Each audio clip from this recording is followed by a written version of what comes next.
En esta ocasión vamos a revisar nuestro último ejercicio para el tema de equilibrio para el sistema de fuerzas donde las fuerzas pasan por un solo punto. Y a partir de la clase que sigue ya veremos la teoría y luego los ejercicios para las fuerzas que no pasan por un solo punto, sino que pasan por múltiples puntos. Sería el libro de texto, la séptima edición del libro de física de Shaw, Física General de Shaw, de la séptima edición. El problema es el 2.24 y dice lo siguiente. En la figura, el sistema se encuentra en equilibrio. Hasta ahí no hay problema, el sistema se encuentra en equilibrio. Luego me pregunta como inciso A, ¿cuál es el valor mínimo? Fíjese bien, ¿cuál es el valor mínimo que puede tener el peso W? Si la fuerza de rozamiento sobre el bloque de 40 newtons no puede exceder 12 newtons. Eso dice. Luego tenemos el inciso B que dice, ¿cuál es el coeficiente de rozamiento estático entre el bloque y la parte superior de la mesa? Entonces, como pueden apreciar, en esta ocasión parecería algo en la geometría a lo que ya hemos visto. Sin embargo, si identificamos los elementos de la física que intervienen, pues interviene una tensión, interviene un peso, interviene un bloque que no se mueve, pero que nos indica que puede empezar a moverse. Interviene una fuerza que va a ser de fricción. Y tenemos una tensión más, a su vez un nudo o un separador para indicarnos que la fuerza, la tensión y el peso no son el mismo conductor de la fuerza. Son separaciones o son nudos separados, nodos o son tensiones diferentes. Si revisamos nuestro enunciado, para empezar me pregunta cuál es el valor mínimo del peso W. Obviamente el peso W que no conocemos puede tomar cualquier valor, pero me están preguntando valor mínimo. ¿Qué condiciones ponen ese mínimo de valor? Me dice que tenemos un bloque de 40 newtons, que es el bloque que se simboliza sobre esta rampa, que bueno, es una rampa, no es sobre esta mesa, y que la fuerza de rozamiento no debe de exceder 12 newtons. La fuerza de rozamiento es la fuerza de fricción. También nos preguntan, una vez que calculemos ese peso, ¿cuál es el coeficiente de rozamiento estático entre el bloque y la parte superior de la mesa? Ya, identificamos, es una mesa. Bien. Voy a avanzar un poco el esquema hacia la parte inferior para identificar qué elementos disponemos para trabajar con ellos. Parece ser que en esta ocasión es más rápido responder primero el inciso B que el inciso A. Y bueno, ya habíamos establecido que nosotros vamos a responder en los términos que vayan apareciendo o en el orden que vayan apareciendo las soluciones y no estrictamente en el orden que nos hacen las preguntas. Porque algunas preguntas dependen de otras soluciones que en este momento tampoco tenemos. Si vemos el bloque B, en el inciso B, el bloque, pues hacemos un diagrama de cuerpo libre donde indicamos que el peso va hacia abajo y si lo podemos ver tengo una fuerza normal donde me dice que la fuerza normal va hacia arriba.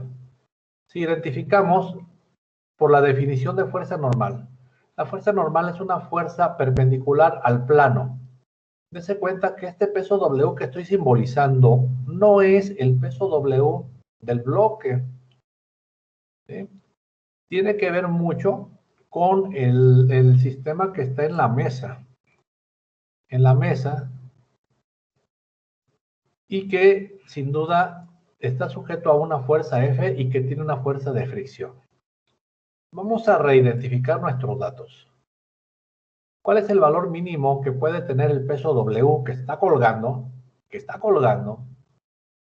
Si la fuerza de rozamiento sobre el bloque de 40 newtons, acá está el bloque de 40 newtons, no puede exceder 12 newtons. Entonces, por aquí tengo una fuerza que no es la fuerza F, que no puede exceder 12 newtons. Perfecto. Quise volver porque va a aparecer dos veces la variable W en situaciones diferentes. Este inciso B es sobre la mesa, como lo acabo de reiterar. Y bueno, por ahí tenemos una situación. Hacemos una sumatoria de fuerzas en Y. Fíjese bien, aquí le puse sobre el bloque. Y entonces tenemos que la normal menos el peso del bloque es igual a 0, puesto que nos damos cuenta que el bloque no se mueve en el eje Y. Y si no se mueve, pues su velocidad es 0, su desplazamiento es 0. De esta sumatoria podemos despejar rápidamente la normal. Y la normal es igual al peso W, que vale 40 newtons. Todo el mundo está pensando, ¿qué onda? ¿Para qué calculamos la normal? Por definición, desde mucho antes de ver el problema, nosotros sabemos que la normal tiene que ver con el coeficiente de fricción y con la fuerza de fricción, como puede apreciar. Si nosotros verificamos, nos están dando un dato no de manera directa. Me están diciendo que la fuerza de fricción no puede exceder 12 newtons. O sea, que el valor máximo de la fuerza de fricción es 12 newtons. Ah, ok, eso implica que nosotros conocemos la fuerza de fricción, que conocemos la normal y que podemos calcular de manera inmediata el inciso B, sin haber pasado por el inciso A. Por definición, entonces, el coeficiente de fricción estático, por eso la letra S, S de estático en inglés, static, está definido como la fuerza de fricción sobre la normal. Una sustitución de manera directa y ya conocemos el valor del coeficiente de fricción, que resulta de 12 newtons sobre 40 newtons. Observe que el problema aquí era simplemente identificar el coeficiente de fricción y los elementos que lo constituyen. Perfecto. Inciso B, listo. Aunque primero me preguntaban el inciso A. Me dio la gana poner primero el B. Inciso A. Si nosotros vemos el inciso A, entonces para el inciso A me preguntan el peso W, que ahora es el peso W que está colgando. Si verificamos nuestros elementos del inciso A, en el punto A tenemos una fuerza de tensión que ya conocemos. Acabamos de ver que vale 12 newtons. Tenemos una tensión que está colgando del techo y tenemos una tensión que va de manera vertical sobre el bloque W. Obviamente tengo componentes tanto en X como en Y. ¿Cuál es el valor mínimo que puede tener el peso W? Dese cuenta que el peso W al estar en Y, entonces seguramente es suficiente haciendo el equilibrio en Y. Sin embargo, a veces nos gana la inercia y queremos trabajar también con los elementos del bloque en X. No me lo piden, pero quizás pues conviene tener 0 variables al final. Para responder el inciso A, hacemos una sumatoria de fuerzas en Y, pero en el punto A, y una sumatoria de fuerzas en X, también en el punto A. Sumatoria de fuerzas en X en el punto A es igual a 0, puesto que no se acelera ni se mueve. Se va a empezar a mover, pero no se mueve. Entonces, menos F más Tx es igual a 0. Por lo tanto, F es igual a Tx y F es igual a 12 newtons. De alguna manera, por ahí lo teníamos en la parte superior. Sumatoria de fuerzas en X es igual a menos la fuerza de fricción. Y de aquí determinábamos que F vale 12 newtons. ¿Por qué es igual a la fuerza de fricción? Si vemos el bloque, la única fuerza que actúa sobre el bloque es la que impide que se mueva más rápido y es la tensión F que lo está jalando. Es muy rápido esto de identificar. Principalmente porque no es el primer problema, ya es el problema número 4 o 5, quizás el problema número 4 de nuestro estudio. ¿Para qué quiero eso? Ah, muy fácil, observa. Si yo encuentro la tensión en X, puedo encontrar la tensión que está en el ángulo de 30 grados Y con esta tensión del ángulo de 30 grados, luego puedo encontrar el peso W. Si utilizo alguna función trigonométrica, aunque de manera previsualizada, en esta parte que estoy marcando, a lo mejor simplemente con una función trigonométrica de manera directa puedo encontrar la componente TY y con eso el peso W.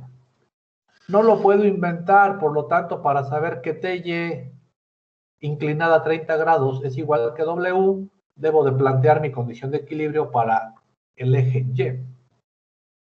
Justo es lo que va a ocurrir enseguida. Entonces, ya conocimos, con el dato que di de Tx, ya puedo conocer la tensión T, porque ya adelanté que la tensión T me sirve para conocer Ty. Olvídese por el momento de este cálculo, ya sabemos que se puede hacer. Vámonos a la sumatoria de fuerzas en Y para el punto A, la cual acabo de disminuir, está en la parte inferior. Lo voy a ampliar nuevamente. Y ahora voy a bajar la pantalla. Las sumatorias de fuerzas en Y en el punto A me dice que menos W más TY es igual a 0. Claro que no conozco TY, pero lo puedo conocer si conozco en la parte previa T, y la T la puede conocer, como ya lo dije hace un momento, conociendo TX. Excelente. Ahora sí, como ya sé que TY va a ser igual a W, rapidísimo puedo establecer del triángulo de vectorial que TY es igual a T seno de 30 grados. Ahora sí me regreso a calcular T. Si yo no había visto que la tenía que calcular, en este momento me puedo regresar a calcular T. Si yo ya había visto que la podía calcular, simplemente como ya la tengo, sustituyo. Me voy a regresar a calcularla porque no lo habíamos hecho. Y regresamos a calcular T. T coseno de 30 grados es igual a Tx, que ya la conocemos. Por lo tanto, T es igual a Tx sobre coseno de 30 grados. Como Tx vale 12 newtons, simplemente sustituimos 12 newtons sobre coseno de 30 grados y resulta que el valor de la tensión T, 13.85 newtons. Este valor es el que voy a usar en la sumatoria de fuerzas en Y. Me lo llevo a la sumatoria de fuerzas en Y, donde ya tengo preparada mi ecuación para calcular TY y asunto arreglado. Sustituyendo ese valor de T de 13.85 newtons que acabamos de calcular multiplicado por el seno de 30, sabemos que el seno de 30 por definición es 0.5, entonces 13.85 entre 2 es 6.92 newtons. Llevándolo a mi ecuación de igualdad, TY es igual a W, entonces W es igual a 6.92 newtons. Como pudo apreciar también, de alguna manera nosotros podemos controlar o definir qué quisiéramos calcular primero, siempre y cuando calculemos lo que estamos necesitando y en algún momento pues acomodar a nuestro gusto el orden en el cual resolvemos el problema. Obviamente, la solución implica los pasos previos en un orden si ustedes quieren distinto, pero los pasos previos son eso, previos. Hasta aquí llega la solución de este último problema que vamos a resolver para este tema de equilibrio bajo la acción de fuerzas concurrentes.